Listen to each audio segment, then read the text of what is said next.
बिस्मिल्लाहिर्रहमानिर्रहीम। अस्सलामु अलैकुम। दरूद व सलाम हो मोहम्मद व आले मोहम्मद की ज़ात अक़दस पर कि जो वजह तख्लीक़ कायनात हैं। एक और नई वीडियो में खुश आमदीद। करंतना क्या है और ये 15 दिनों पर ही क्यों मुश्तमिल है?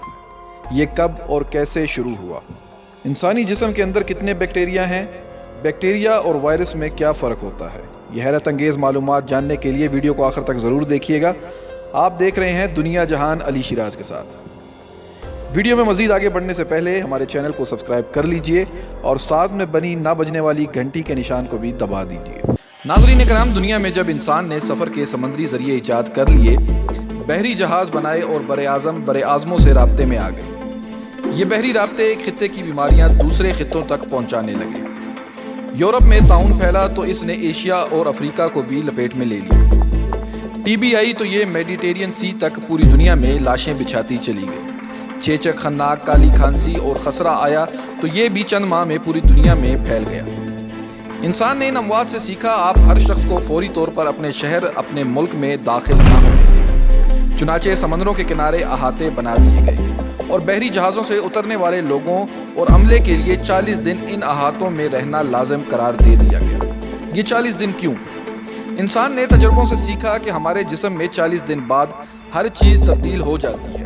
सिर्फ इंसान के दिमाग, दिल और आंखों के खुलिये मुस्तकिल होते हैं, ये नए नहीं बनते। बाकी सारा जिस्म खुद को बनाता और तोड़ता रहता है। ये शिकस्त रेख ज़्यादा से ज़्यादा 40 दिन में मुकम्मल हो जाती है। चुनाचे अगर इंसान के जिस्म में कोई बीमारी मौजूद है तो ये 40 दिन में सामने आ जाती है। लिहाजा समंदरों के किनारे आबाद शहरों की इंतज़ामिया मुसाफरों और अमले को 40 दिन तक अहाते में रखती थी, जिसके बाद सेहतमंद लोगों को शहर में दाखिल होने की इजाज़त दी जाती थी और बीमार लोगों को वापस भिजवा दिया जाता था। 40 दिन का ये सिलसिला फ्रांस में शुरू हुआ था। फ्रेंच ज़बान में 40 को क्रोइन और दिन को टाइन कहा जाता है। चुनाचे इस मुनासबत से 40 दिन किए इस क़याम को क्वारंटाइन या करंतना कहा जाने लगा। फ्रांस का ये तजर्बा कामयाब हो गया। पूरी दुनिया ने इसे कॉपी किया और मुताद्दी अमराज कंट्रोल हो गए।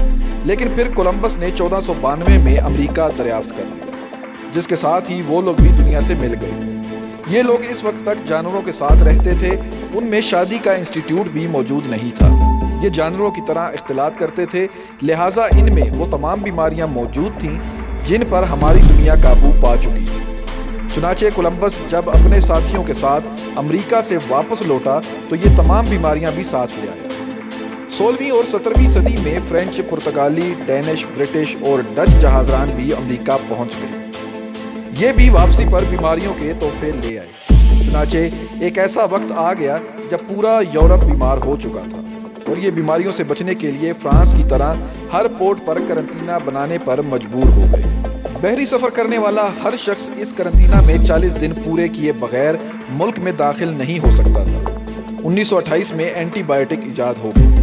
बीमारियों के बैक्टीरिया का इलाज मुमकिन हो गया, जिसके बाद करंतना ख़त्म होता चला गया। आज आपको किसी पोर्ट पर 40 दिन इंतज़ार नहीं करना पड़ता। इसकी वजह ब्लड टेस्ट और एंटीबायोटिक हैं। डॉक्टर किसी भी इंसान का खून टेस्ट करते हैं, अगर बीमारी निकल आए तो एंटीबायोटिक के ज़रिए इसका इलाज शुरू कर दिया जाता है और ये चंद घंटे बाद महफूज हो जाता है। यूँ इंसान ने बीमारियों का तदारक कर लिया, लेकिन कुदरत इंसान और इंसानी तदबीर से लाखों करोड़ों गुना तगड़ी है।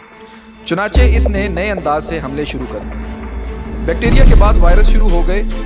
यहाँ ये सवाल पैदा होता है, बैक्टीरिया और वायरस में क्या फ़र्क है? हम इंसानों में 37 ट्रिलियन बॉडी सेल्स होते हैं। हमारा पूरा वजूद इन सेल्स खुलियों से बनता है, जबकि हमारे जिस्म में 39 ट्रिलियन अच्छे बुरे बैक्टीरियाज होते हैं। अच्छे बैक्टीरियाज हमारी ज़िंदगी की गाड़ी चलाते हैं। ये खुराक हज़म करते हैं, हमारा खून बनाते हैं और हमें हरकत पर मजबूर करते हैं, जबकि बुरे बैक्टीरियाज हमें बीमार बनाते हैं।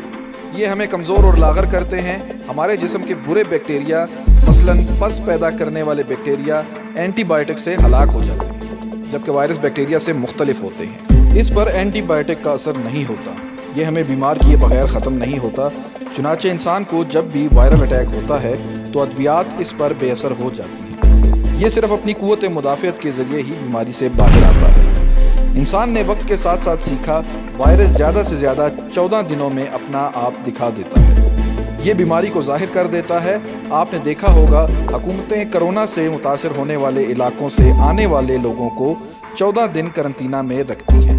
دوسرا، دنیا میں اگر کورونا کا کوئی علاج موجود نہیں تو پھر 97% مریض ٹھیک کیسے ہو جاتے ہیں؟ یہ لوگ اپنی قوت مدافعت کے ذریعے ٹھیک ہوتے ہیں، آرام کرتے ہیں، اچھی خوراک کھاتے ہیں اور ٹینشن فری رہتے ہیں، چنانچہ 1-2 ہفتوں میں صحت مند ہو جاتے ہیں۔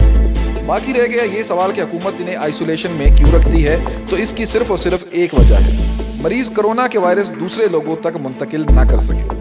چنانچہ میری آپ سے درخواست ہے، آپ اگر خود اور دوسروں کو محفوظ رکھنا چاہتے ہیں تو پھر آپ اپنے اپنے گھروں میں ایک کمرے کا قرنطینہ بنا لیں۔ جس بھی شخص میں کورونا کی علامتیں ظاہر ہوں فوری طور پر ڈاکٹر سے رابطہ کریں یا اسے اس کمرے تک محدود کر دیں۔ اس سے کسی قسم کا کوئی جسمانی رابطہ نہ رکھیں، فون پر بات کریں اور خوراک کا ذخیرہ بھی ایک ہی بار اسے دے دیں۔ مریض کمرے میں رہے، قرآن، نماز اور کتابیں پڑھے، ٹی وی دیکھے، موبائل فون پر ویڈیوز دیکھے، 10-10، 15-15 گھنٹے سوئے اور ہر 10 منٹ بعد 2 گھونٹ پانی پیے۔ یہ انشاءاللہ 10 دن میں صحت یاب ہو جائے گا۔ ہمیں یہ بات پلے باندھنی ہوگی، یہ ایک آفت ہے، یہ اپنے وقت پر ہی ختم ہوگی۔ آفتیں آتی ہیں اور اپنا وقت گزار کر چلی جاتی ہیں، چنانچہ آپ بھی قرنطینہ میں بیٹھ کر اس کے جانے کا انتظار کریں۔ یہ کم ہو رہی ہے، یہ انشاءاللہ اگلے 15 دن میں ختم ہو جائے گی۔ آپ نے صرف 15 دن کا قرنطینہ لینا ہے اور بس۔ آخر میں اللہ تعالیٰ سے دعا ہے کہ وہ ملک خداداد پاکستان اور افواج پاکستان کی حفاظت فرمائے اور اپنی رحمتوں کے سائے میں رکھے۔ ویڈیو پسند آنے کی صورت میں کمنٹ سیکشن میں اپنی رائے کا اظہار ضرور کیجیے گا۔ اس کے ساتھ ہی مجھے دیجیے اجازت، ملتے ہیں ایک اور نئی ویڈیو میں۔ اللہ نگہبان۔